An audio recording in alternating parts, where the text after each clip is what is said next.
state representative from Wright County, obviously, that's why I'm here. And I've been in office for the last 15 years. I have a photo studio in Delano, Minnesota, the last 36 years.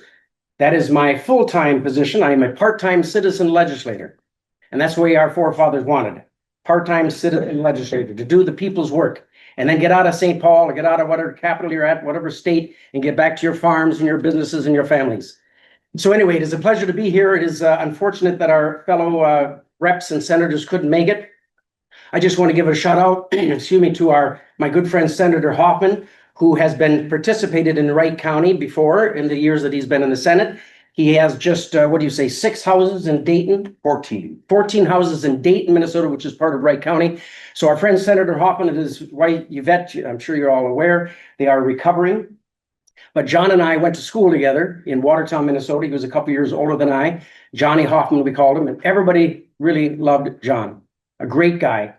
And we grew up in the church together, the Immaculate Conception Church, and went to school together. And so my heart and prayers continue to go out to he and his wife, Yvette. But praise the Lord, they are at home recovering. But I'm sure he would be here if the circumstances weren't as they are.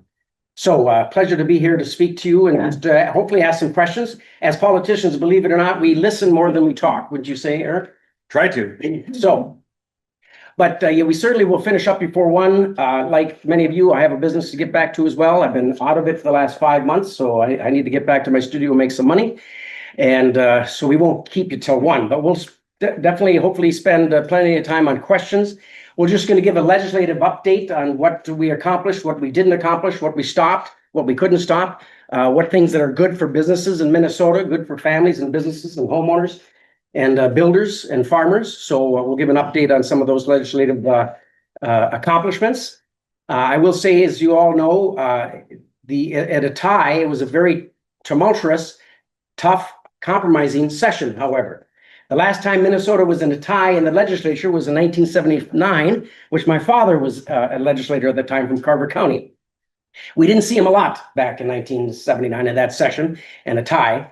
And it was that was even more tumultuous times, but we definitely had to work together. In the House, it was 67-67. The Senate had the Democrats had the majority by 1 vote. And then, of course, we have Governor Tim Walz. So, but in the House, we Republicans had our priorities for the businesses and families, and some of them we had to compromise some, but there were others that we simply held the line to advance some conservative agenda that we believe helps Minnesota businesses and families and farmers. But certainly this was the year that we all worked well together, somewhat well, I should say. Before I throw it over to the good Senator Eric, I just want to say, for those who are not aware, that the Democrats and Republicans, the last 15 years in my observation, we do work well together. We accomplish things that's good for Minnesota, good for education, good for businesses, good for healthcare, good for our veterans, good for our farmers. We don't agree on everything. Do you always agree with your spouses? We have fights, we have debates, we laugh together, we cry together, we have dinner together, and we share coffee together. And we're both fighting for what we believe is the best course for our districts. This year in particular was the case that we had to work really well together because we needed 68 votes to get anything off the House floor to accomplish something good for our families, businesses, farmers, and schools. And that's what we did. That's my observation this past session. Not everybody was happy. And you know what they say, when not everybody's happy, maybe that's probably best for Minnesota. I think generally speaking, everybody in this room would want their elected officials to work well together. Wouldn't you agree? Well, we do. That's the fact. I think that's important that we state that today. And matter of fact, I've been probably communicating that for as long as I've been in political office. And there's nothing wrong with a good fight. Nothing wrong with fighting for your position. We say fight, of course, it's a debate. And that's important in any business, in any politics. But this year in the House being a tie, the first tie since 1979, it was good to see, especially after 6 years of having the Democrats have the majority in the House, and the last 2 years having a trifecta, where basically, and I'll just say it how it is, Republicans in the House, basically, our voice, although we did voice our debate often and for hours and hours and hours on certain issues that were very important to us, we were pretty much ignored. None of our bills got heard. None of my bills. I was the lead chair in labor and industry, the GOP lead, and I wasn't even granted the courtesy of having my bills heard in the committee that I was the lead. That's not good governance. Having a one-party rule for 2 years is not good governance. Although I wouldn't mind if the Republicans had that just for one term, but people didn't like it. Pick us out. So, but this year we worked across the aisle. We had to. Senator Lucero will have probably a different story in the Senate, perhaps, but in the House, when we wanted authors on our bills, I was over with having some Democrats sign my bills because I want their support, and they were over having me sign their bills because they want my support. And it worked well. As I said, not everyone was happy, but there were some good things accomplished. There were some good things that we stopped, and that's the way the session ended. Unfortunately, in a special session, right? You're aware we had a special session. We say there's nothing special about a special session. And I will tease my Democrat friends or give them a little guff because they could have showed up on time, January 14th, and not show up 3 weeks later. And that's what caused, I believe, and many believe, why we had to go to special session. So nothing wrong with a little ribbing. And some of my friends on the other side said, yeah, we deserved it. So with that, I will turn it over to the good senator. Well, thank you, everybody, for coming out once again. We were here a year ago, and it's always an honor to join the leaders of the community, those that are working hard to provide jobs and again, make this community, our community, the best possible. So I was sick like 4 weeks ago, and I still have this lingering cough, and it's really, really annoying. But I've got the best cough drop out there that I'm aware of, Fisherman's Friend. So I'll be trying to suck on these while I'm back. And so I apologize in advance for the cough. The session was, as described, different than it was the last 2 years. But just to set the stage, 2 years ago when we came in, we had an $18 billion surplus that was spent in its entirety in a trifecta. And on top of that, growing government 40% to a budget of roughly 62 billion and no, 72 billion, right? 72 billion. From 52 to 72. And in addition to that, raising taxes $10 billion. Passing a plethora of mandates that are killing jobs. They're making it very challenging for businesses to grow, for businesses, for entrepreneurs to start to begin with. And many employers are relocating, they're closing their doors. They are choosing not to come to Minnesota. Now we come into this session. There was a 3-week boycott, 23 days, a little over 3 weeks boycott by the other party, because they were going, in my opinion, I characterize it as power withdrawal symptoms. And in the Senate, then we started 33 to 33. And I have the privilege of serving on the Housing Committee. I'm the Republican lead on the Housing Committee. I serve on the Elections Committee and on the K through 12 Education Finance Committee. So for the first handful of weeks, when there was 33 to 33, we were all co-chairs. And during that time, I had the ability to have at least a few bills that were heard. But then after the seat was filled and we reverted back to 34 to 33, they had a 67 to 67 tie, but we were in the minority. So the Senate Republicans were the only minority caucus in the legislature this session. And much, unfortunately, happened the same way it did the previous 2 years. Bills not being heard, a very minimal wanting to engage in fruitful, constructive conversation, but instead just pushing things through over the objections of alternative voices. And one of the things, by the way, I should mention, going back to right now, we have the tragedy, obviously that we're all well aware of. And the reason some of our colleagues are absent is there is Representative Portman is lying in state at the Capitol. And so the couple weekends ago, when that was unfolding, It gripped Minnesota. And our hearts and prayers are out to the Hoffmans and to the Hortmans. But it was incredible to see law enforcement professionals and emergency personnel at the local, the state, and the national level in a coordinated effort that entire weekend, working to bring this suspect into custody. So working throughout the weekend, including Father's Day. And there was a huge sigh of relief that was heard across the state of Minnesota when the suspect was captured. So a huge shout out and our thanks to the men and women in law enforcement who worked, again, so diligent that weekend. And again, our hearts and prayers are out to the Hoffmans, who I know he was here 1 year ago today, if I remember correctly, Senator Hoffman. So again, I did not know that they're back home, so that's good to hear, and that they're recovering. So that's awesome. But it's unfortunate, the dynamics that have continued ever since the last, when our governor obviously was on a national ticket, he got a lot of exposure. And many of the things that had not been reported were brought to light regarding him. And that obviously fed into some of the dynamics that happened in the legislature. And so one of the things I'm just going to highlight here, and it relates to the conversation that's happening right now in terms of the dialogue, the way that it just seems like the conversations have gone down and down in terms of, at least in the public eye, between people that hold different perspectives. It is very legitimate to have a different value set and a different perspective. That's the nature of politics. And we come together in the arena of ideas and we battle it out, trying to make our perspective known, trying to persuade hearts and minds of our colleagues in order to advance legislation.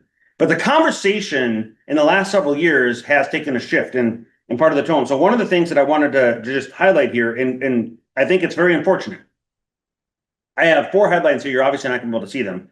This is from CBS News, and this is, these are all dated. Let's see, CBS News. This is June 1st of this year. Governor Tim Walz urges fellow Democrats to get meaner. How many saw that headline? Okay. The next one, this is New York Post on May 31st. Governor Tim Walz calls Democrats to be fierce and bully the blank out of President Trump. Okay. This goes beyond having a differing perspective. This is taking somebody who you don't agree with and demonizing them. I don't have the headline, but we saw similar comments from him calling Republicans Nazis, calling President Trump Hitler, right? It's dehumanizing your opponent who just has a different perspective than you. And then after the tragedy, we see here on June 16th from the Hill, Walz calls for decency after Minnesota shootings. Okay, but just a few weeks earlier or a few days earlier, it was quite the opposite. And I put that out there because this is part of the conversations that are taking place and the dynamics that are happening as we are continuing in the aftermath here. So then when it comes to the session, we saw headline after headline after headline, almost, and I'm not exaggerating here, almost every single week throughout 2024, we saw a new headline of fraud uncovered, fraud discovered, and a new agency related to some nonprofit, et cetera, et cetera. It was incredibly frustrating. So then we come into session, one of the top priorities is to rein in, and it's a longer conversation as to why, but the short version is, in the 23 and 24 sessions, the trifecta used their majorities to push through legislation, direct appropriations to nonprofit organizations with little to zero checks and balances to make sure that the fiduciary of taxpayer dollars would be upheld. And so when we see these headlines of fraud, we come into 2025 advancing legislation, bipartisan legislation that was opposed by Governor Walz and his administration because it would bring some accountability. And unfortunately, that's one of the pieces that did not make it across the finish line. If you also recall then last year in this event I brought, do you remember my stack that I brought? Okay. We see this continued degradation of the legislative process. For those that were not here last year, I brought in that super omnibus bill that was passed in minutes without an ability to read, knowing what's in it, And it was passed violating Senate rules. Multiple Senate rules were violated in order to push that through and get signed into law. This year, some very similar process happened in terms of the degradation. So we have the 3 weeks that happened in the House that delayed the session. We're advancing this is a funding year. All of state government is funded. There's roughly 12 to 14 agencies, and those are passed. So it's not just one bill that funds government for the next 2 years. It's a series of omnibus bills. Again, 12 to 14. Department of Transportation, Department of Higher Ed, Department of Education, and so on and so forth. And each of these has their own funding bill. So when we adjourned the last day of legislative session, I think 2 or 3 of those funding bills had passed. That's it. That necessitated then a special session, which from the time we adjourned regular session, conversations continued. But of the 201 members of the legislature, only a handful of legislators were actually participating in those conversations. Behind closed doors, with limited access, little to zero access to media, limited or little to zero access to any other members, it's a violation of transparency. So these conversations are taking place. Several weeks go by, and then we get notice, I think it was on a Friday, that the coming Monday when a special session would be called. An agreement had been reached. I'm one of those multiple legislators not participating in these behind closed doors conversations. We find out on a Friday that all these bills are going to be passed in a single day, a maximum 21-hour special session. So I have roughly, or all of us had roughly 48 hours then to read these massive bills, to even know what was in them, because we weren't participants along the process of what was being negotiated. So then come Monday, we gavel in, and we were told then that there would be no amendments accepted unless it was signed off by the 4 caucus leaders.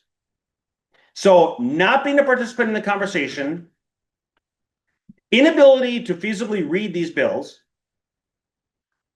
lack of ability to be able to offer amendments, it simply became a series of motions.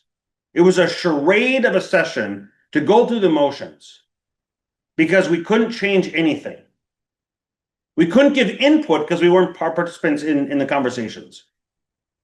And then, generally speaking, 1 or 2 major omnibus funding bills are passed in a day. This is cramming all 12 or 14 in a single day. Completely absurd. And so we got through it all, we passed it all, went through the motions, and that's how this session ended.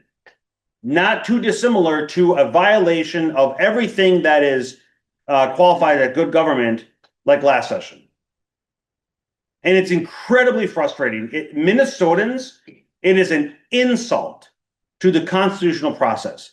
I saw a statistic from just a couple days ago. Texas passed several hundred bills, or I think it was actually over 1,000 bills, 1,000 individual single subject bills. Single subject bills allow for transparency. It allows you to hold me accountable to individual votes on individual bills on individual subjects. But in Minnesota, I think we passed a dozen, maybe 3 dozen or so bills in the entire session, cramming all these subjects together. Again, I'm in my 11th year in the legislature now, and again, it's an incredible honor. But the conversations continue to de-evolve.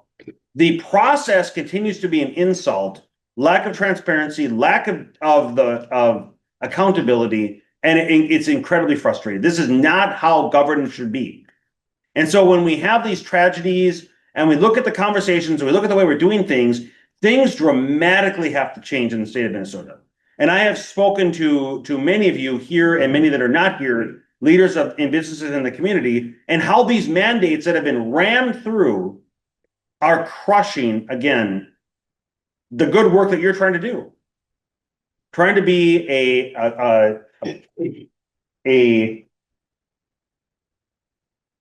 fiduciary in the community. So with that, the good news is, I think people are waking up. There's good news? There is good news. There is About good time news. there, Senator.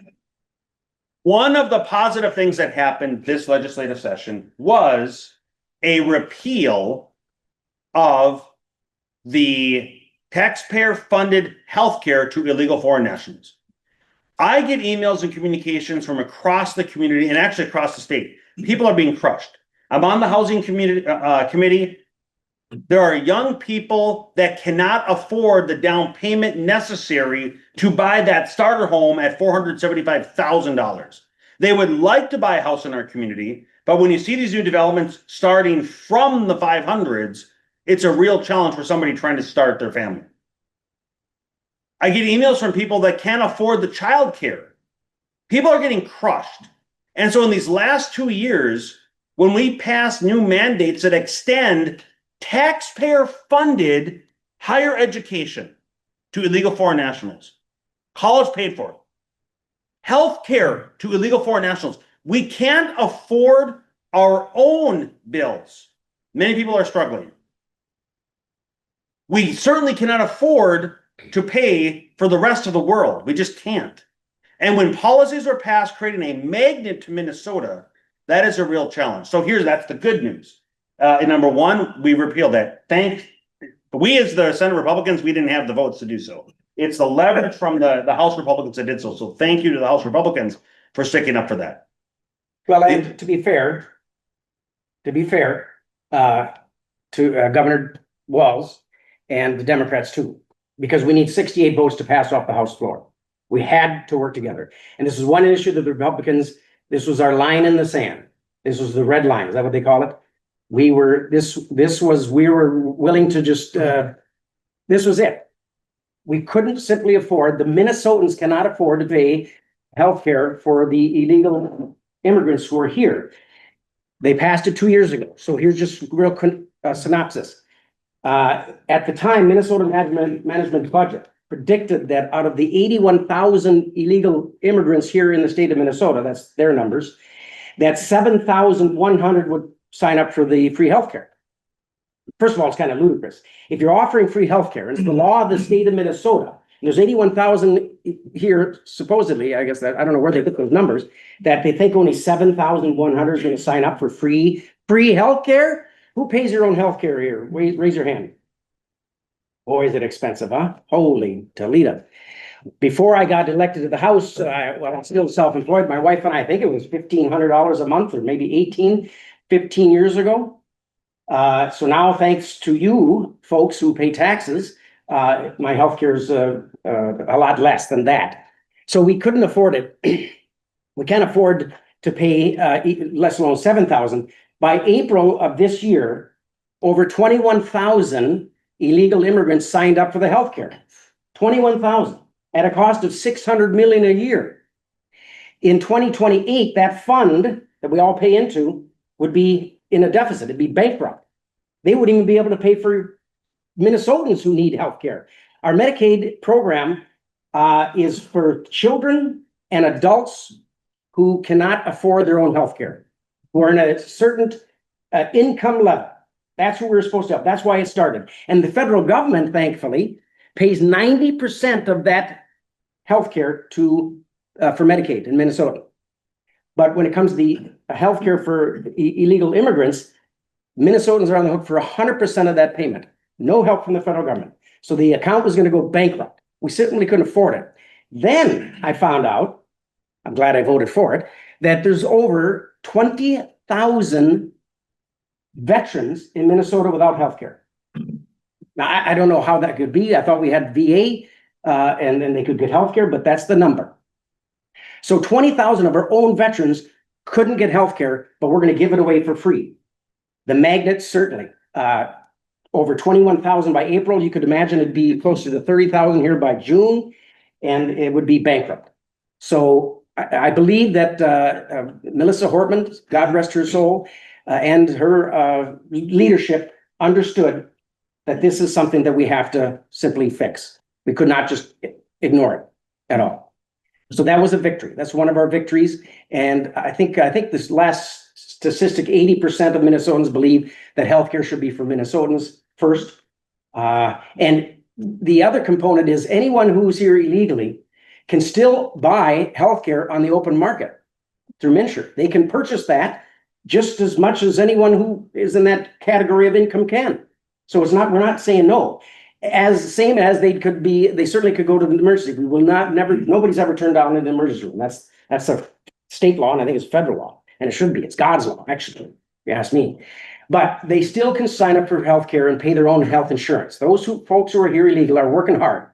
They're hard workers for the most part. We see them every day in Wright County as well, everywhere, and they still are able to buy their own healthcare. So that was one of the things that we stood the ground on, and it was a very hard vote for Melissa Hortman.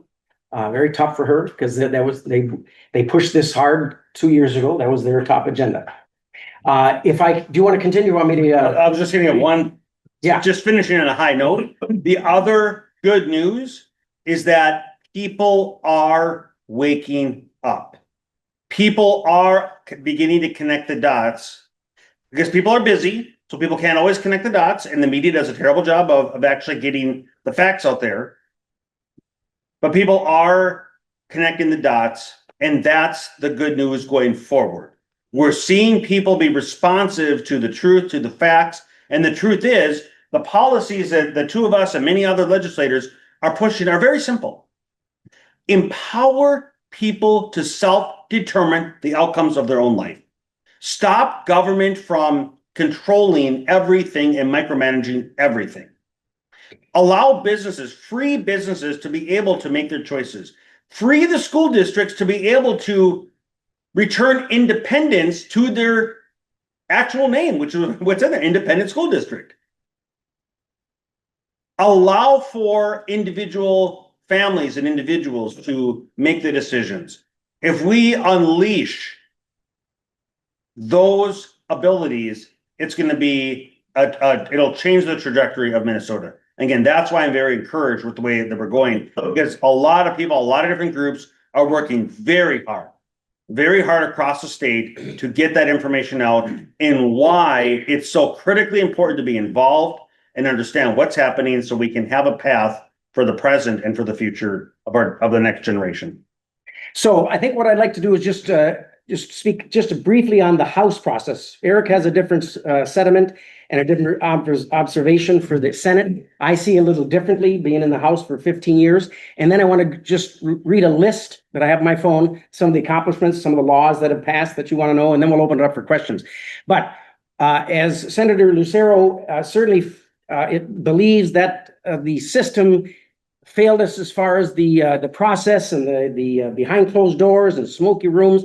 I see it a little differently personally because we were a tie, so we had to work. You were in the Senate, might as well just sit down and shut up. Which if you're in the minority, that's just the way it is, you know. Actually, we're not supposed to shut up when we're in the minority. We're supposed to speak for our constituents. But many of my friends were chairmen of committees. We had to be co-chair. I was a chairman of the Legacy Committee. Anybody familiar with the Legacy? No? Good. I'll share this because this is the good news. You are, I know you are. So the Legacy Amendment that passed in 2008 is 3/8% sales tax on everything you buy. And that goes into a pool of money in the state of Minnesota to be used for clean water. Who likes clean water? Do you want to drink clean water? Do you want to bathe in clean water? Do you want to fish in clean water? Do you want to swim in clean water? Well, that's how they sold it, and that's why it passed. And then it also goes for hunting and fishing, preservation of lands and heritage, and our state grounds. And so hunting and fishing, land preservation, clean water, parks and trails. Who likes parks and trails? Only a couple. Okay. Who likes parks and trails? Who likes to bike and park and four wheels? That's better. Arts and culture, music, bands, theater, art displays in your local streets, and well, like in River Street in Delano along the river, they have an art program there.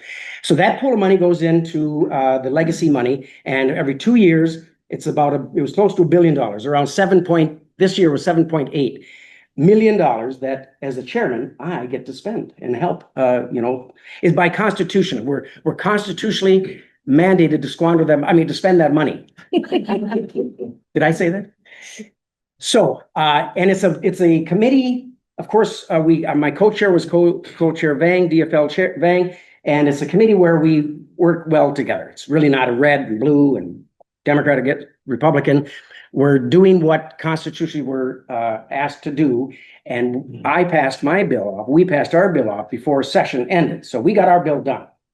Clean, done, to the governor's desk, signed. The other bills, for example, the transportation bill, Representative John Koznick, good friend of mine from Lakeville, he's my best buddy down there. He worked very hard for the 2 weeks. Behind closed doors, that's pushing a little bit, because all these bills were out in the public already. They've been on the website. If people pay attention, they could read the bills, they could find out what's in them. And now it's just a fight between the chairs, the Democrats, Republicans, saying, hey, we want this, we want that, we won't take this, we'll take that. And yeah, we're not just going to lay down the ground. Both parties fought for the 2 weeks for their education bill, for their K-12 bill, right, Scott? For the higher ed bill, for the transportation bill. The ag bill actually should have passed off earlier, but because that's usually nonpartisan. And same with the elections bill. So that's in those 2 weeks that we were gone. I'm glad I wasn't down there because I have a photo studio to run. And after May 20th, the end of session, I met photographing seniors. Let leadership down there between the Democrats and Republicans in open doors and open meetings. Maybe there were some closed doors, but that's the way it's been to try to negotiate a deal. We in the Republican caucus were always communicated about the negotiations and the meetings and the bills. Nothing really, not much changed in those bills in that 2 weeks that were already in committee, passed off the House floor, passed off the Senate floor, and it was on the website. So I just want to give a little hope for the process because it certainly was better than the last 2 years. And I think it was transparent. As far as closed doors and meetings, well, you got the governor and the Senate Republican Johnson and the Senate Murphy and the House Hortman and the Speaker of the House, Lisa Dameth. Yeah, they're all in the meeting. No, we weren't invited. Yeah, Johnson was Not there. until the very last, 2 days. Senator Johnson was there. No, Your senator. that's not what we were told. Well, anyway. See, it's always a fight with the Senate. They need a wig. Missy, you got a wig? White wig? Anyway. So that's We'll the need pro- one pretty soon with the amount of hair last. So anyway, that's the process. It's not perfect, but it worked. And as my father always said, if you have a weak stomach, don't watch sausage being made or laws being made, right? So, It is a true honor to serve down there, and it's a true honor, and that's what makes this such a rich experience, is the different perspectives from across the board, across the state, right? 201 of us coming in and fighting for the values and the priorities that we have for each of our communities. And it's not always lovey-dovey. There's contention. That's the nature of an adversarial process, but we're here before you, fighting for the values of this great group, and we'd love to stand for questions. So, yes. oh, you have a list. That's right. Well, just real quickly, we'll go through the list and then we'll ask questions. I wasn't here last year. I was out on a photo shoot. Matter of fact, I just got back from Fort Worth, Texas late last night. After a delay, I was glad I was going to make it today because I wasn't sure that I'd make it. So last year was a different meeting. Certainly, if I was here last year, Missy, I wouldn't be as jovial for sure because it was a tough session being in the minority in a trifecta. It was not good. A lot of the things they passed to the point where that we're facing a structural deficit of $6 billion. I mean, who does that? You have an $18 billion surplus. You raise taxes $10 billion. You went $52 billion budget to a $72 billion last biennium. And because of that spending, now we're looking at a $6 billion deficit in the years 27, 28. So guess who gets cut? Scott, education. You guys are going to get 475 million less next session.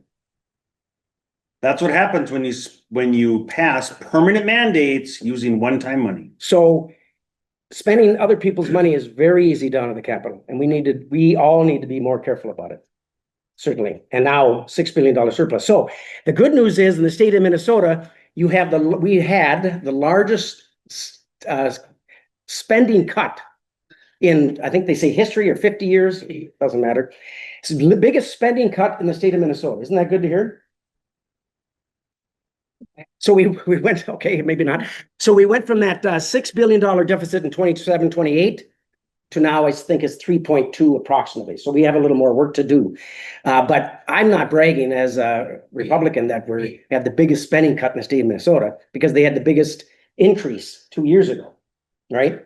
Had we not had the tie, and then we'll open up questions.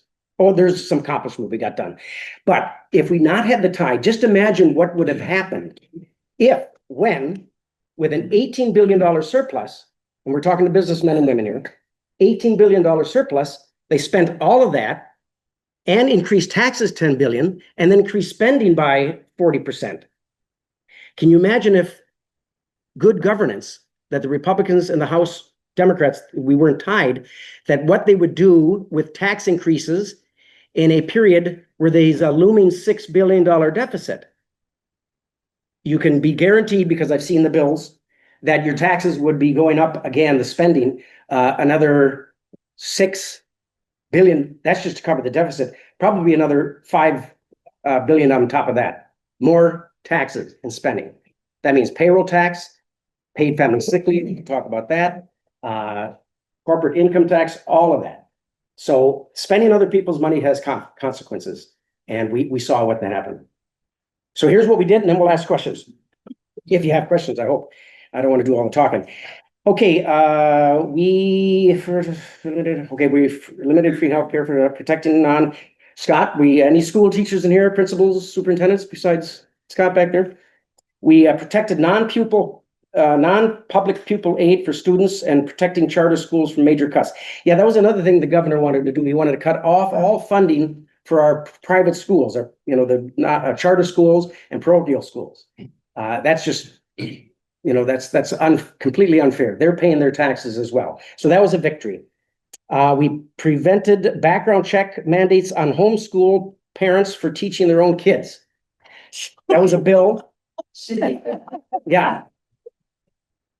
So if you're teaching your own kids in school at your house, there was a bill and a big push to have a background check on parents who were homeschooling. Many PFAS. And that's actually key, because we actually in the Senate passed an amendment that was offered that would have detrimental impact to homeschoolers, the parents of these children. We had those because we didn't have the votes to stop it. But again, the House was able to stop it. So we did a lot of fixes for PFAS, PFAS, the plastics in the water. And then also in your keys, there was a bill to eliminate your keys that you have, to open your locks and doors because of the PFAS in them, or the lead or whatever. So we were able to conform with California. As to when was we moved to the right? Yeah, I don't know. By conforming with California. Yeah. Wow. So now your keys, you still can have your keys to open your doors, but it'll be a little less lead in there. So maybe if it's locked, they'll probably break it. Yeah, be it's careful. actually affecting us. That's why I was here. So I'm addressing security. Oh, yeah. And so a lot of distributors weren't getting product from some of the companies because they were family owned or whatever. And like, we're not going to get risk getting sued by the state of Minnesota by selling stuff into Minnesota that's banned. Right. We're like, what are you talking about? And yeah, it was in 2023 that it was passed. And then I was going to ask so the Senate and the House both passed HF4. So it was a revision. So I don't know what that means or what that looks like. But so we were actually worse off than California. Minnesota put itself in a worse position than the state of California. So everybody you get something that says, oh, may cause cancer in the state of California. Well, you were going to get keys in Minnesota because there was less than 1% lead in that key. And it's not that they want to remove it, they can't remove it. A little bit of lead makes the alloy in the key work. It slides it in, it's like a lubricant. So it keeps the key from breaking. So it can't just be, we'll just remove it. That doesn't work that way. So we were actually trying to place orders for stuff and we weren't getting it. I tried to get 45 key like padlocks for a company, and the company's like, yeah, we can't send them to Minnesota. But this company needed these 45 key like padlocks for a new regulation or a safety concern that all their substations or their satellite offices had key like padlocks, and we couldn't get them in the state of Minnesota. Stupid. So we had these signs in our shop and people are like, what are you talking? Is this real? Yeah, you're not going to get a car key if your house lock breaks. You're not going to go to Menards because they can't sell you it. Right. You're gonna have to leave your front door open. So we need to repeal that whole provision then, correct? Yeah. So I think it has been. So I think we went to what I heard is that they're now the same as California. Yeah. So I know Russ was messaging Bruce Anderson quite a bit, going, "You got to get this fixed. This is ridiculous." So however that happened, or whoever was the one that made it through, and I think the names on here was let's see, Josh Heitzman, if I'm pronouncing that right, Yep. and Grant Housechild Yes, were the ones that introduced the, hey, we gotta get this fixed. So whatever they did or however they did it, we're now okay for now, unless for some reason it would get changed. But that was in 2023. And I don't know why nobody was enforcing it till recently, but The enactment date was probably not until, so yeah, there might have been like a January 1. yeah, whatever, yeah, type of thing. But So yeah, we're good for now. We're good, yeah. So there's another victory, but we have to keep an eye on it. Yeah. Yeah, you also joined the Delano Chamber of Commerce. Yes. Yeah, we had lunch together a couple of weeks last year. Well, keep us informed because you're going to be hearing more about that than I will. I don't. It's just not on my radar, but it is yours. Yeah. It kind of is because I use keys still. Payroll tax, not the paid family leave. Is that a big concern here? I would hope so. Mhm. Yeah. That's another thing. Representative Dave Baker from Wilmer, he was the chair of labor. And I'm glad they asked him to be the chair of labor this year. Anyway, we fought very hard to at least delay that implementation till 27, 28, because it's simply not ready. And it's very unaffordable. The only victory we were able to do in the House and the Senate is to reduce that payroll tax, I think by 0.5%, which of course, if you have a lot of employees like the school districts and or the counties or big companies, that's going to make a big difference. But that 3.2% tax on paid family leave will not be enough to sustain that program. It's the most generous paid family leave program in the state of in the nation. Last biennium, I was the chair, as I said, in labor, and that was the key issue in labor. We fought hard. When I say we, the Republicans fought hard to kill it, first of all, because we heard from counties, from sheriffs, from school boards, from unions, as well as many businesses, that this is completely unaffordable. And 80% of the Chamber of Commerce members in the state of Minnesota already offer a program that is very similar to paid family leave, if not even better. Now they'll have to prove that their program is better than the state's. So simply unaffordable. You're 3%, 3.2%. I forget exactly the number. Maybe someone does. Linda, if you know it, throw it out there. I don't, if I'm wrong, I can admit it. That percentage most likely we believe could go up to 5 or 6.5% payroll tax. The employee and the employer have to split that.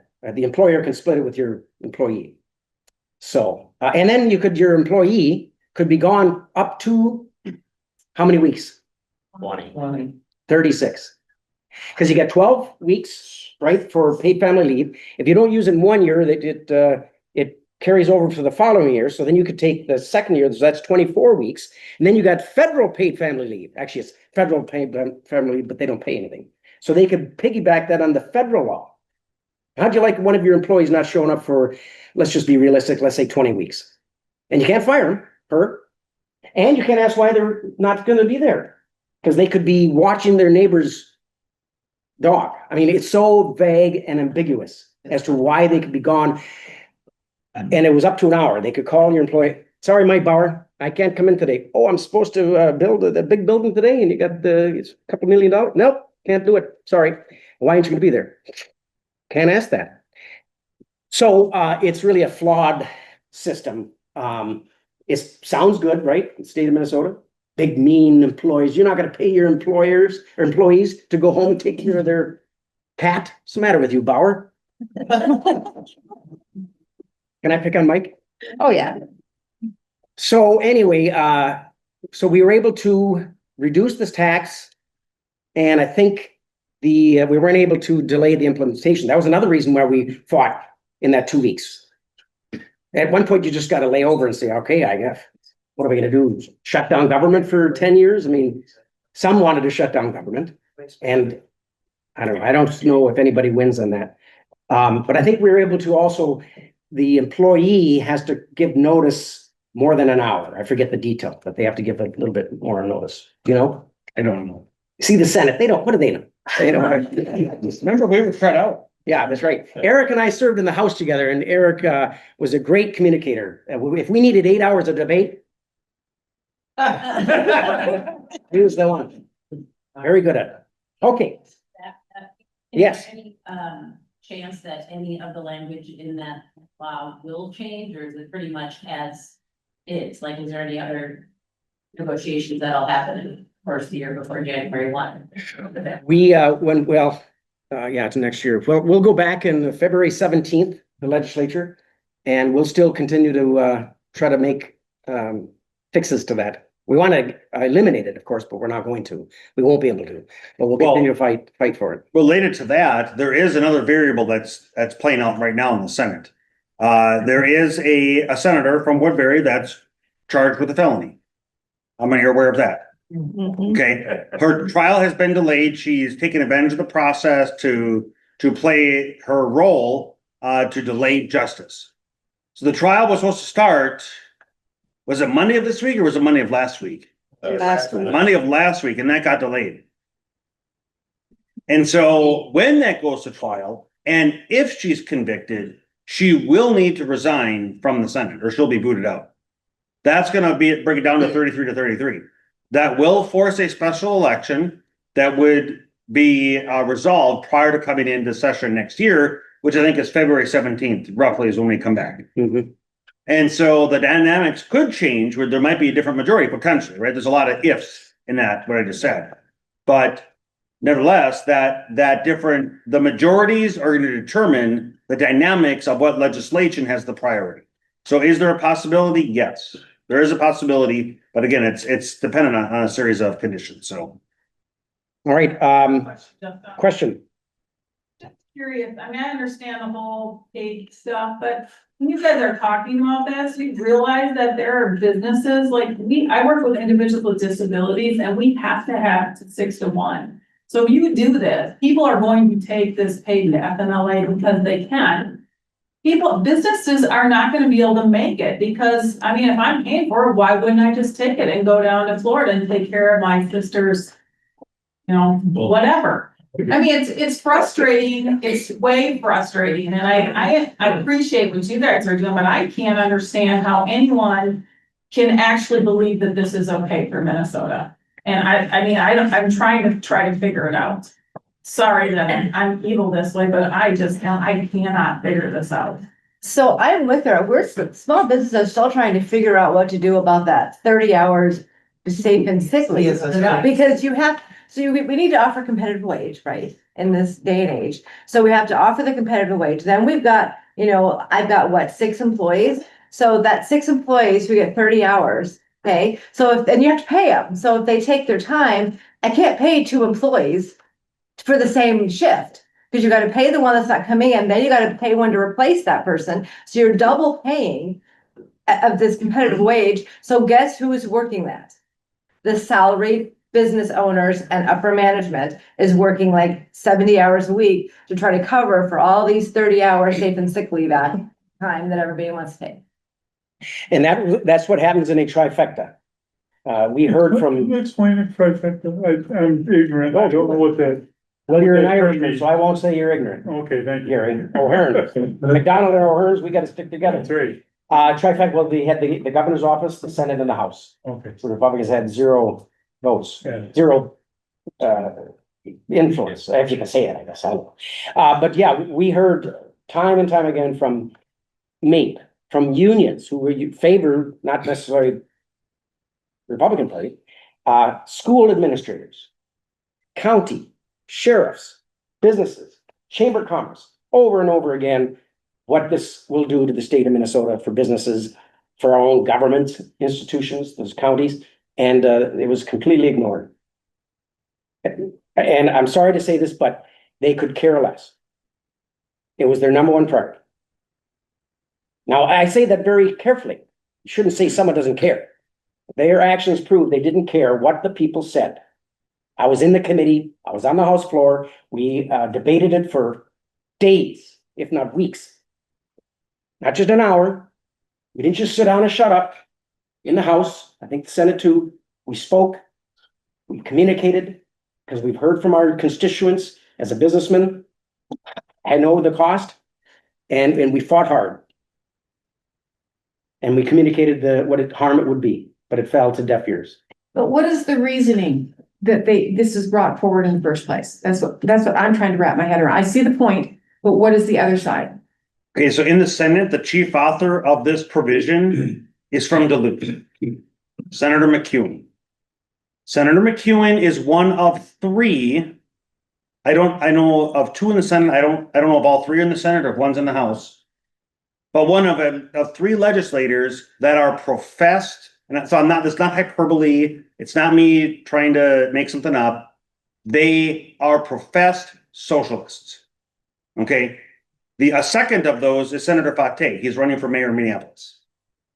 And so Senator McEwen, the reasoning is she believes that government is better at making these decisions than businesses, than private sector. That's the reason. Yeah, 100%. That's why when we spoke reality, we spoke financials, we spoke hardship, we spoke the work and the stress and the sacrifice that goes into starting and building a business, growing a business. None of it matters to those who profess themselves to be socialists. Their objective is to get elected, which they did, and then to use that power to change the laws for what they believe to be better. And they, in their opinion, can make better decisions than the private sector. So that's the reasoning. It's completely absurd, but that's the reason. So approve a law, is it a simple majority, and then to repeal it, it requires something more? No, repeal is also a majority, but you need an executive branch to sign it into law. But just a simple majority Correct. and a Republican governor. Correct. That's what we need to do. Correct. Or a governor that understands businesses and what's good for Minnesota, that in regards to that issue.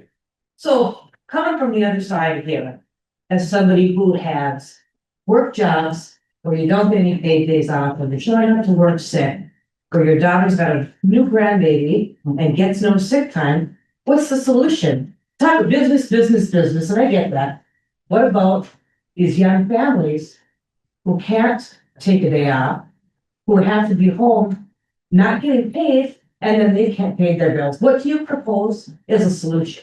One of the solutions that was offered was private sector insurance product to allow for this very same thing, just like any other insurance type, whether it be homeowners insurance, auto insurance, health insurance, to have an insurance that allows for that. And how do they pay for that if they can't? They pay a premium just like any other insurance product. And if they can't afford the insurance that they have currently, I mean, there's gotta be, I'm hearing a lot of one side here, and I'm just trying to, kind of talk about the human side of this. No, it's a very good question, Amy, and it's very important. Absolutely. As Senator Lucero said, they're going to be docked from their pay as percentage in tax. So there was a program that they'd be able to contribute to buy their own paid family leave. Would it be 3.5%? I don't know. I don't have the numbers. I don't know if you had the numbers, but it was a program that they'd be able to use their own dollars, and maybe the business would be able to help. I'm not sure. I didn't see I didn't read the actual text of the law or the bill at the time, but they would be able to use those monies just as much as the employer has to extract that out of their paycheck because of the state government has mandated it. They could do the same thing and put it in their own private paid family leave account. I wish we could talk about that more, talking about versus, we're all horrible socialists, right? Instead of saying, this is a problem. This is a big problem for many young families who are struggling to put food in the fridge, to stay healthy, right? My daughter has a friend who's dead because she didn't have insurance. She was getting sick. She's 30 years old and she's dead because she couldn't afford the insurance.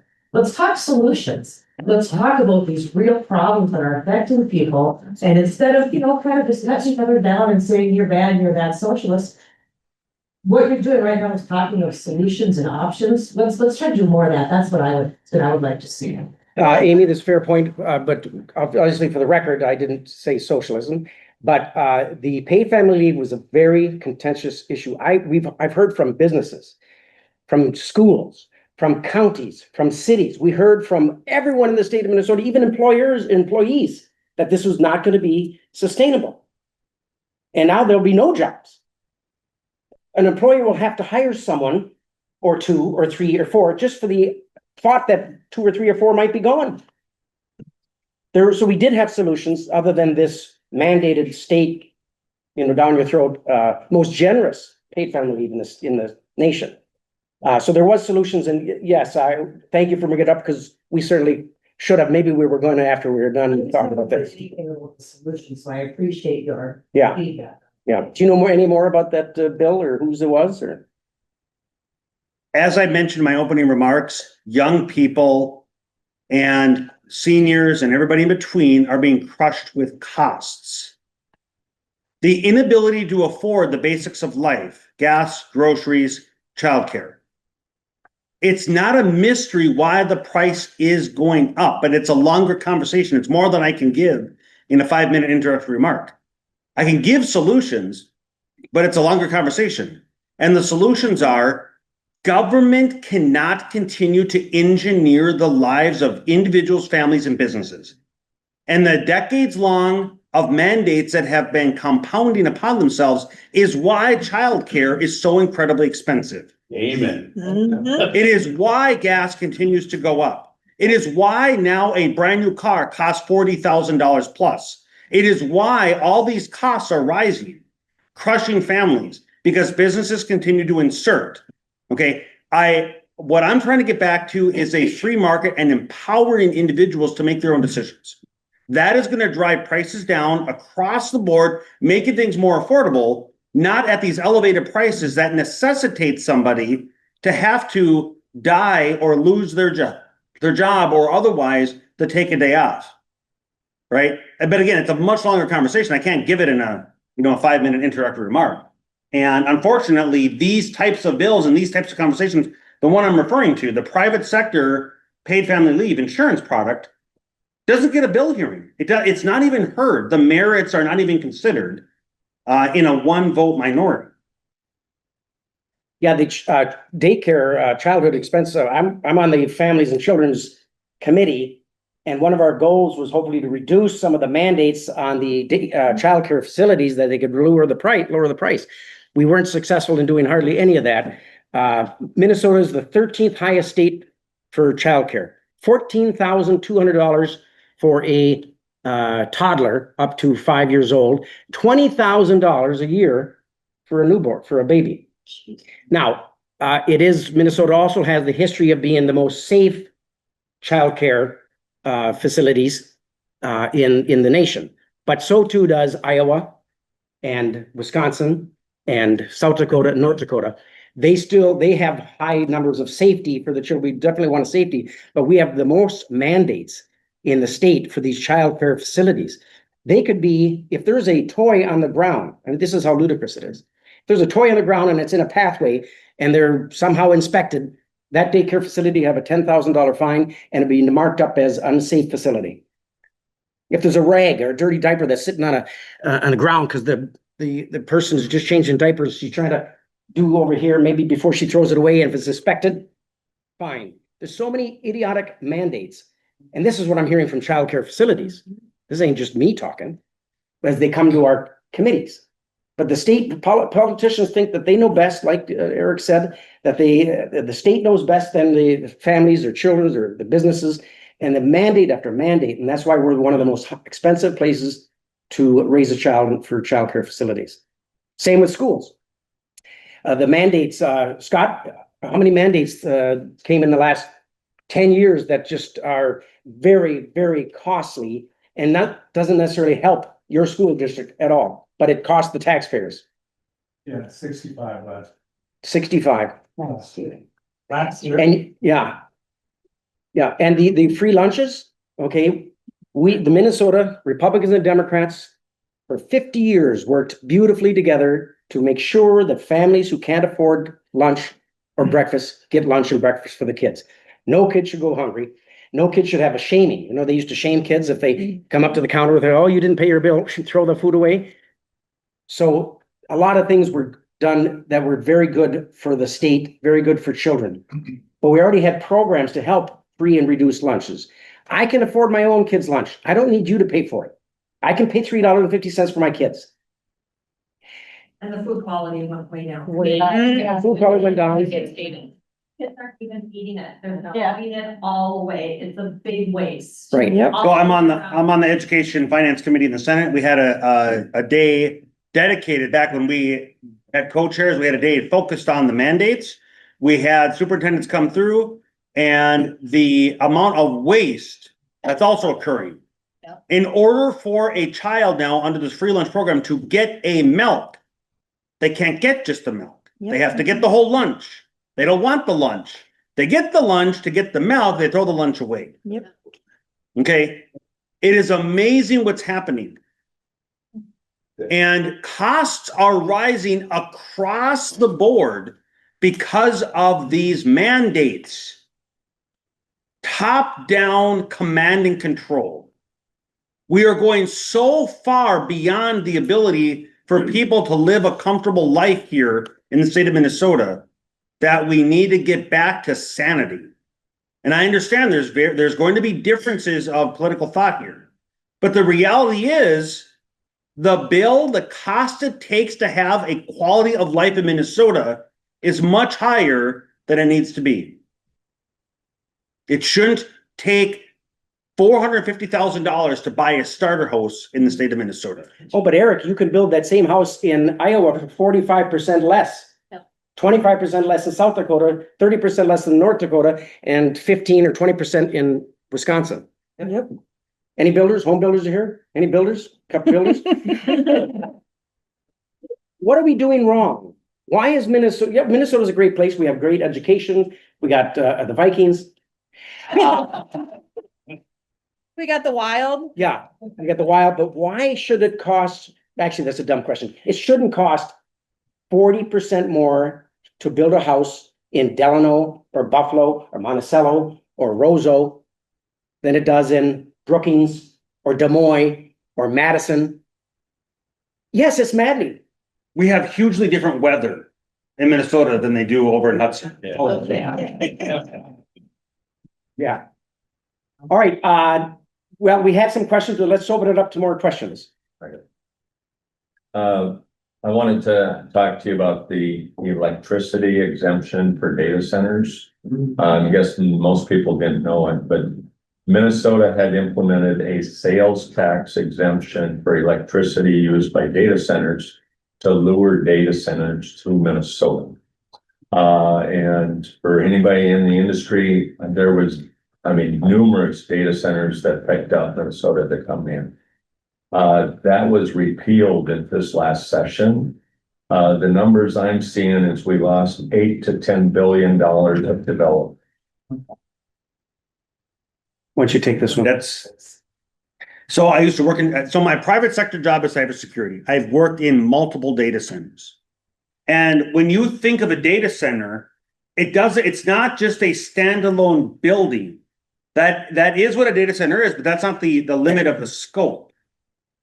Most businesses that have 100 employees or more, if you have 100 employees, you probably have a handful of servers, or you might have a subscription to Amazon Web Services or O365 or something like that. But I come from, one of the companies I worked for was 500 employee company. Our data center was, I think, 7 servers in a wiring closet on premises. But it's not just the standalone buildings that are data centers. It's going to be the companies like a multitude across Minnesota that have 1,000 to 5,000 employees, that their data center is on their own property. And to expand that, it's going to have these new regulations are going to have implications on that across the board. So the scope is much larger than what's being communicated. But yes, if there's no greater example of what we saw, when that happened, you had Google, you had others having to, so you have mandates that are shutting down the Sherco coal-fired power plant. How many are familiar with that? Okay, I've toured those boilers are being shut down or have been shut down now because of mandates. At the same time, so we're shutting down reliable base load generation. And we have a 2040 mandate, but 100% carbon free by 2040. So 15 years from now, it's not going to feasibly happen without prices skyrocketing. And every service that we consume has energy into it. So as the cost of energy rises in the state of Minnesota, every good and every service we consume, the price is going to go up. Again, prices are rising because of government mandates. So when we saw the example here just 3 or so weeks ago, the repeal of this, we saw an immediate halt to the consideration of, I think it was 4 data centers or something like that, that are going to be built up to replace the coal-fired power plant, Sherco, that was shut down. One here in, Sherburne County, Becker? Back in Sherburne, yep, exactly. And then one was in Wright County. Linda, didn't you say there was a data center that, or someone that was interested in building in Wright County? Right? Is that right? That's done? That would have brought how many billions to the tax? Yeah. Yeah, so when you combine the businesses that are not coming here with the billions that have already left Minnesota in the last 3 to 5 years, I'm guessing this group has the finger on the pulse of that statistic. Billions have left the state, have migrated out. No. Combined with the billions that are not coming here, again, it's going to be Minnesota's going to become a cold California. But again, the good news is people are connecting the dots and why policy matters. The other good news is that Governor Hochul in New York, who realizes that nuclear is very important, most affordable, sustainable, and reliable source of energy. And they are now looking at, I don't know if they had a moratorium in in New York, but they're looking at nuclear and expanding their nuclear program. Minnesota has to do the same. The most affordable, as you know, reliable, dependable, Carbon-free. and carbon-free is nuclear. And we're fortunate to have one right here in Wright County. So I think as Eric said, people are realizing and educating themselves on the importance of course, energy.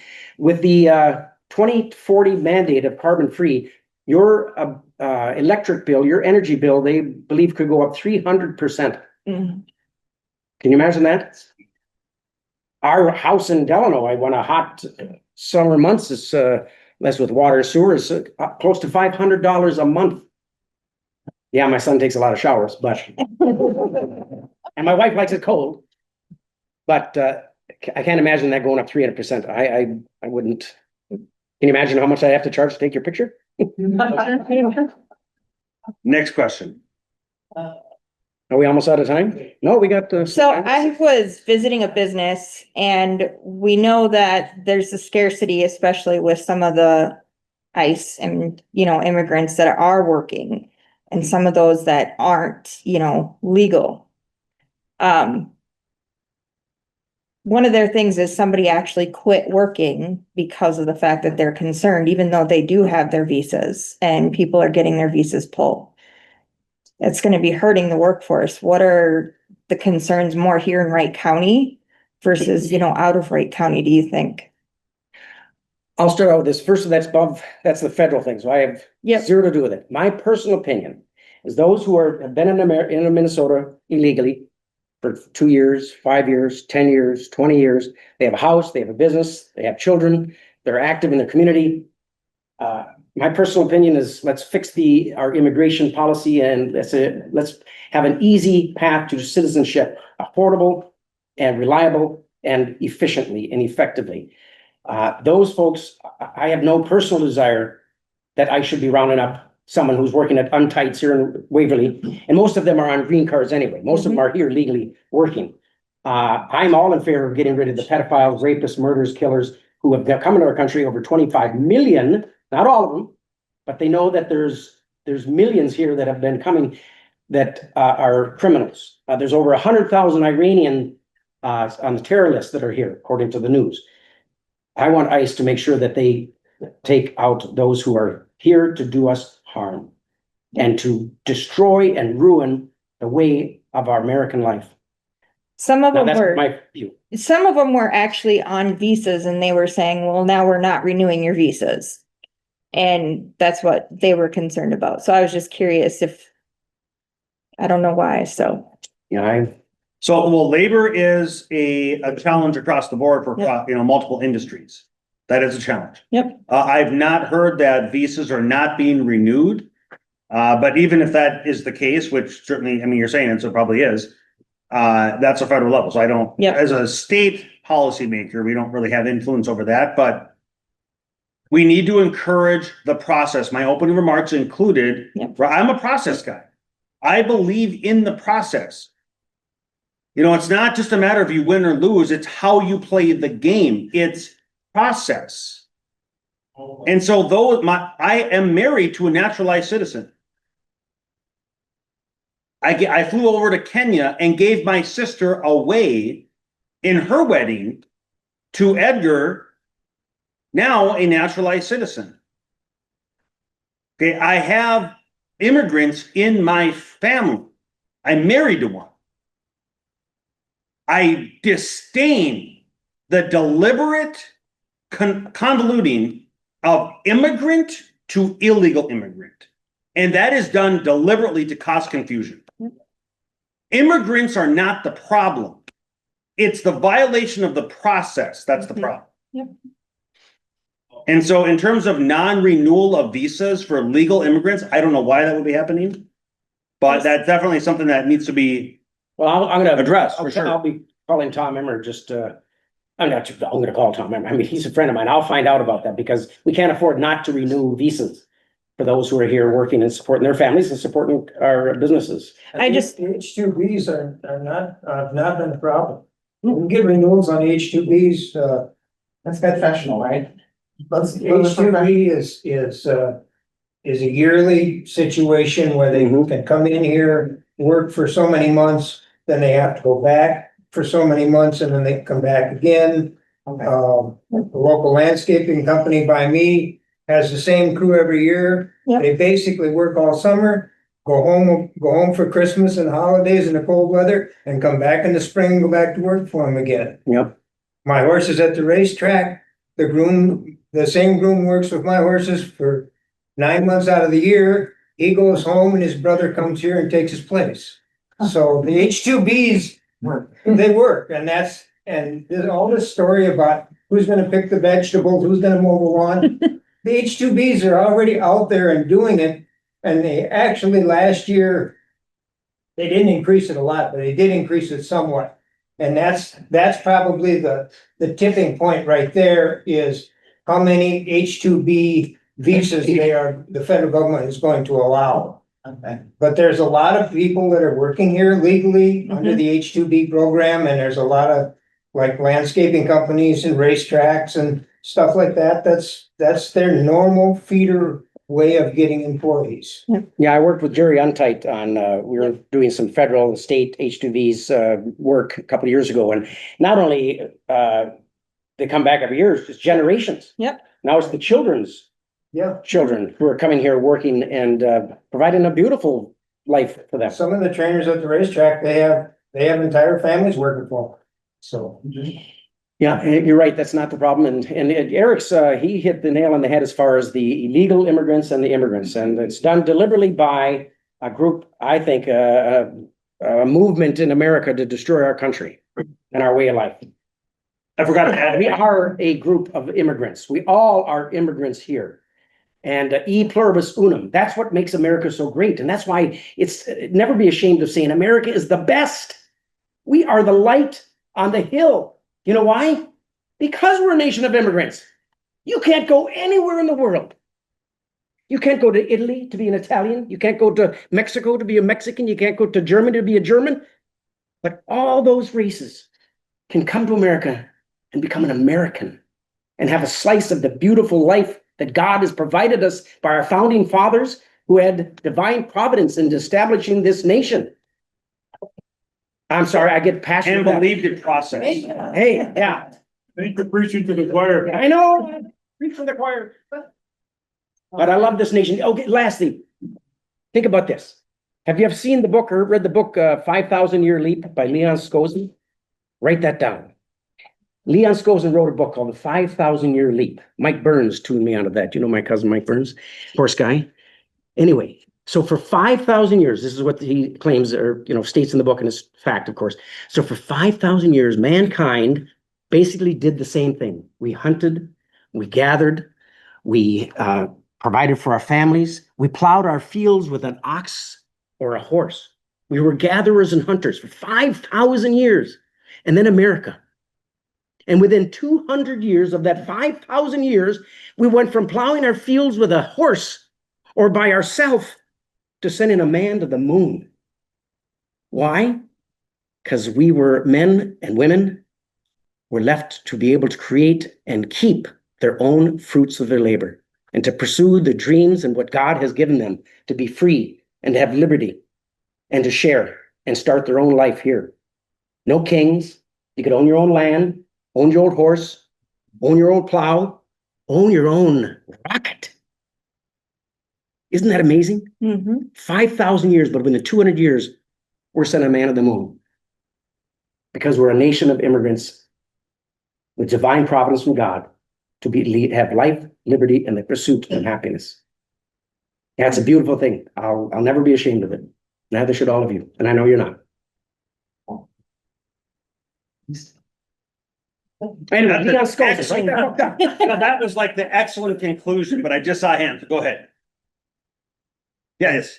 I apologize in advance. I'll try to maintain. Yeah, all good. Question is, requires some context. So, we have a big dual healthcare problem across the nation right now. Notably, 45% of all pharmacies in the US have closed their doors for the last 10 years. There's a plethora of reasons as to why, but I have put together a team and we are currently working on a company to use drones to deliver prescription medication to those who live in rural communities. There's kind of two sides to this problem. One side is the rural residents themselves. Notably, in Cass County, Minnesota, residents face a 2.5-hour round trip every time they need to get their prescriptions filled. There's a big time cost associated, but there's also a monetary cost when you account for gas.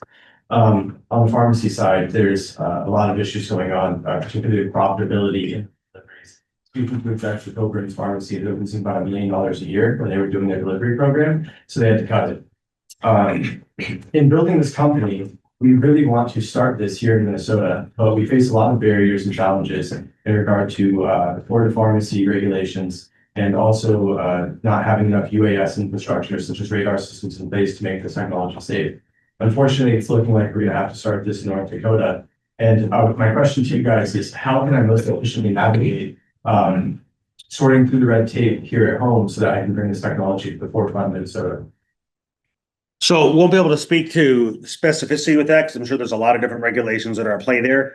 But I can just 30,000 foot level say one of the things that greatly frustrates me in the time that I've experienced in the legislature is there are industries that use government and have enacted various policies into law that effectively erect barriers to entry for other either competition or otherwise. And so I don't know exactly what barriers you're facing, but it is really frustrating that instead of allowing the innovation and the ingenuity with lack of barriers that foster the creation and the start of business and the growing of businesses, again, that regulation that's been introduced into law by many industries to crowd out competition is what it's a great deterrent and a hindrance. And so I could just say, generally speaking, that's one of the things that I've been trying to do is, again, roll back these mandates and these hindrances. I would advise you to speak to your local legislators come session time and find out what mandates or what laws need to be changed. I just lost my drone yesterday. I was in Texas on a photo shoot. It's a $3,000 drone. I'm sick to my stomach about it. I was flying it and I had to get a shot of these shade structure for landscape structures. And I usually keep an eye in sight. I should always keep an eye on my drone, unlike my 19-year-old son who just keeps his eye on a screen. I wonder why. And I just wanted to get back a little bit further with the drone, maybe another this much on the screen so I can get the whole basketball court with these shades. And so it hit a telephone line. Now it has sensors. It's not supposed to hit anything, and came crashing down and darn near hit me in the head. And those propellers will cut your ears off and your nose off and your fingers off.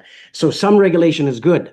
I don't want every drone operator up there sending out which I love the concept about, by the way, prescriptions with no regulation, right? You know that. So we do need some government intervention to make sure that you're being responsible with the drones because they'll kill someone, as you know. So But whatever restrictions there, I would say you work with us and find out, North Dakota, I'm sure they have some restrictions. They can't just let everybody fly a drone and deliver a 12-pack of beer or your prescription. Well, and the restrictions and barriers I was referring to is not necessarily the airspace. We definitely need that. There are other restrictions that I've seen multitudes of times that have that. The thing I will also say generically, I don't have a healthcare background at all. I'm not on any of the healthcare committees, but it's my understanding in rural parts of Minnesota, healthcare is a serious challenge right now. Your proximity to physicians, to general care physicians, or proximity to pharmacies. So I love the idea as we continue to innovate with technology to have solutions to these challenges. If somebody needs to drive 50 miles or 100 miles round trip to a pharmacy, yeah, having it be delivered is definitely an innovative idea. That's awesome. Hey, here's one thing that we did accomplish. We provided more funding for rural hospitals because the rural hospitals are in serious trouble. Same with the nursing homes. And they do need they need our help financially. So we did provide a good pool of money. I don't know the exact amount, but enough to help our rural hospitals be sustainable during these next two years at least. And then we charge the EV. Anybody has an electric vehicle? You're going to pay more. Yep, you're going to pay a little bit more to help with the road since, I have to with my gas tax dollars. So what we do, we prevented EV surcharge. Someone do a gas tax. Now, I don't like to vote for any increases. I'm a Republican, so I don't like tax increases or fee increases. I want to reduce the burden. But you EV guys, time to pay your fair share. Or the internal combustion engine, yeah. All right, anything Any else? last questions or parting? I just have one, working with a business that provides insurance for employers that have 100 employees or less, down to 2. We were talking about the paid family leave act and the conversation, she goes, and you realize also January 1st is when Minnesota Secure Choice Retirement Program starts, which means any employer with 5 employees or more is going to be forced to join the Minnesota Secure Choice Retirement Program unless they offer their own type of retirement program already. I had forgotten about that one. There were so many things that happened last session in the bills. We were in the House, Republicans were like, oh my gosh, that's right, they did that. Oh my gosh, they're right. Yes, I forgot about that as well. The only thing I haven't been able to figure out is what is deemed as an employee, if that means a 40-hour week person or part-time, temporary, seasonal. It doesn't, nowhere have I been able to read what an employee definition is, because I'm gonna assume kind of like with the earn sick and save time, it's everybody, but I don't know if that is also applying to this. So that it would be nice to have some clarity on that. Clarity would be a phenomenal thing. Goodness, That was what I was gonna say, we saw with the ESST law that employers didn't understand how it applied or that it applied to them. The same is going to be true with the paid family medical leave, although I do have to give Deed some credit for trying to do a better job than they did with ESST. This and choice program. Honestly, I'd heard about it, but I didn't know when, and I'm paying attention, so it's surprising and concerning. And you've got employers, especially small employers, who are working as much in their business, not just on it, because that's the economics of it. We don't want to see employers be on the wrong side of the law and get fines or whatever, because they just plain didn't get the information. And yes, I know it's up to everybody to pay attention, but it's hard to pay attention when you've got a billion things coming at you, because it's all coming in. It's like drinking from a fire hose just to keep up. So the communication from the state level is critical for all of us, but for our businesses especially. And I've heard multiple times it's lacking. It is lacking. well, Absolutely. it shouldn't be lacking because Deed, I was again on the Labor and Industry Committee. Deed asked for a certain amount of money for enforcement and or education. I forget what number, it was millions. to educate, businesses on the new laws change. So it shouldn't be, there should be clarity because they've gotten a lot of money to educate employers. See, I disagree because they always tell us they're at capacity when we try to schedule education with them. Oh, always, You know, yeah. So there is no in-person education available for, I mean, multiple of us in the room. To come to Wright. Yeah, they're And they refusing to refuse come to any of to us my in Elk River. Multiple requests. I'll be making a call to Miss Billison Block, who's the labor commissioner, and I've had finding out what the heck's the matter with her. reps reach out already. Really? Yeah. So I know we've done some laughing and joking here, but in all seriousness, just in conclusion, I know this group is struggling. There have been dozens upon dozens upon dozens of mandates that have been thrown at you in the last 3 years. As a small business owner myself, I get it. And I wish I could wave a magic wand. I know I wish both of us could, we're both small business owners. We would love to wave a magic wand and roll this stuff back. Unfortunately, it went through over our strong objections. It went through lacking deliberative, constructive conversations in committee. Amendments voted down, amendment after amendment after amendment. Conversations ignored. I don't know about the House, but the Senate, we still have COVID era remote voting. Okay? There are 67 senators that are supposed to be in that chamber, a deliberative body. How do we deliberate? How do we listen to others? How do we engage in interpersonal communication if you're not there? Bill after bill after bill. I can tell you what's happening. In the Senate, the minority is there. The majority will leave, go to the alcoves, go to the chamber rooms that are outside of the Senate chamber, and they'll sit there while debate is occurring. So we are talking to ourselves. They don't have an interest in hearing any differing opinion. After all the debate has exhausted itself and all the amendments that we've given have been offered, they come back and then just vote and pass the bill. And that's how these things get passed. There's no interest in listening to people that are in the industry. There's no interest to allow for, gee, my emotional thought that I put into a bill may not actually work. The financials aren't going to work. And I know I'm speaking very passionately. I'm very frustrated, and I'm frustrated for you because I'm one of you. Both of us are. And I weep for what we are becoming here. I weep for the opportunities. You know, when I was young, my first job, I got 2 jobs, Rainbow Foods, for those who still remember Rainbow Foods, and Burger King. Okay?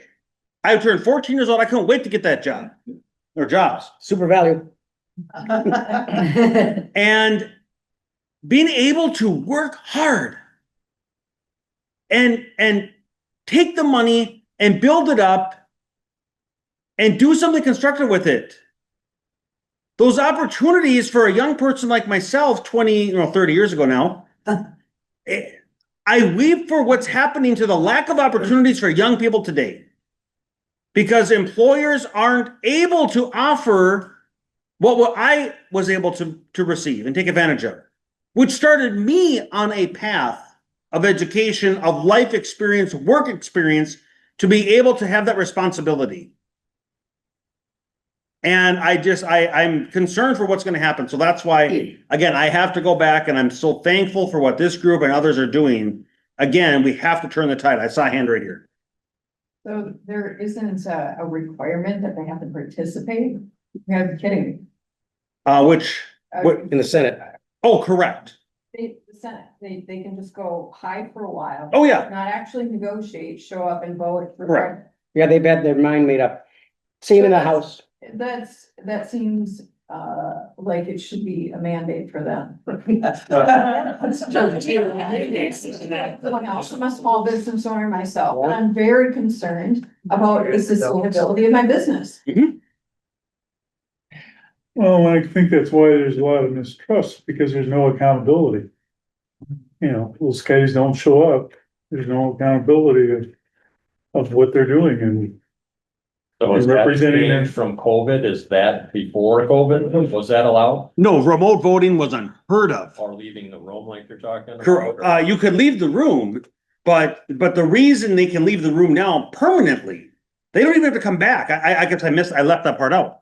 They can leave. I actually did say you have to come back to vote. No, they're gone. They're absent. They're not even in the chamber. They're voting remotely. So they're not even there.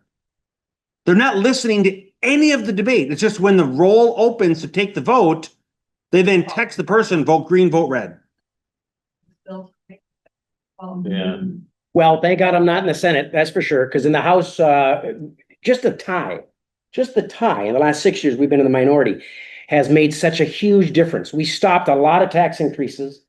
We made some progress. I told before the election, right after the election, knowing that we had one vote majority, but that's another story about the decorum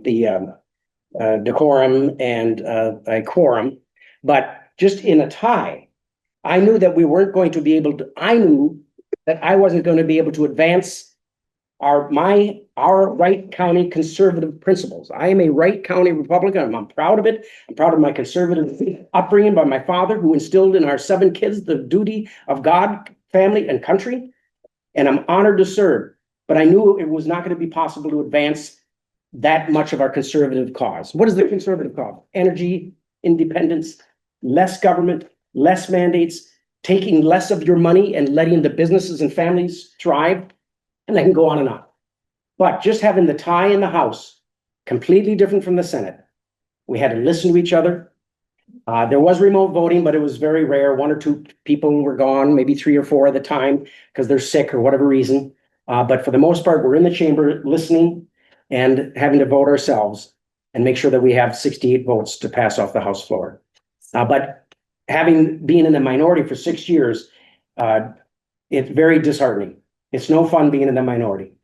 It's no fun being able to have your bill that would make sure that we can use keys and that data setters were tax exempt, not having a hearing and let common sense prevail. But even with the tie this last year, we were able to advance some sanity and stop some things, worse things from happening. Senate, I don't know, the 4 years Senate term and being in the minority is very tough. I say to Minnesotans, give us the majority for 2 years. Give us the governor, the House, and the Senate. 2 years, that's all. The Democrats had it for a long time. Just give it us for a while. If you don't like it, Minnesotans, vote us out. But I think God's in charge, right? I don't know. So, very frustrating. But there are some, I think it can't all be Debbie Downers. There's some great things happening in our country. My son Aiden, who's 19, is a real estate photographer. He made more money last week than I did. Nothing, kid. There's still opportunities in America. I'm not going to give up on it. I know you won't, Senator. That's why we're still here. And neither will any of us. We are businesses. We work hard. I got a 1:30 appointment, but I'm sure you guys got to get back as well. Keep the faith, keep working hard, and know that we're down there working for you, and you can contact us anytime.